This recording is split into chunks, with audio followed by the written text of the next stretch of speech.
How to attract billionaire life style. నాకు డబ్బు అంటే ఇష్టం అని చెప్పండి. నేను డబ్బుని ప్రేమిస్తున్నాను.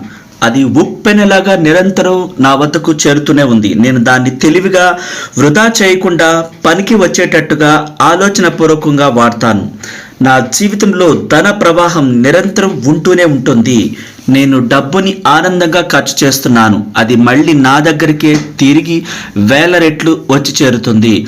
అద్భుతమైన రీతిలో అదే ఎన్నో రెట్లు పెరిగి నా వద్దకు వస్తూనే ఉంది. ఒక నది ప్రవాహం లాగా డబ్బు చాలా మంచిది, ఎంతో మంచిది. పుష్కలంగా హిమ ప్రవాహం లాగా ధనం నా వైపు ప్రవహిస్తుంది. నేను దానిని మంచికే నిరంతరం యూజ్ చేస్తున్నాను. నేను ఆర్థికంగా మానసికంగా సుఖ సంపదలు అనుభవిస్తున్నాను. ఆ ధనం పట్ల ఎప్పటికీ కృతజ్ఞుడై ఉన్నాను. అనంత విశ్వ మేధస్సు నాకు ఈ ప్రపంచాన్ని, ప్రకృతిని, మనుషులను, డబ్బుని, సంపదలను అన్ని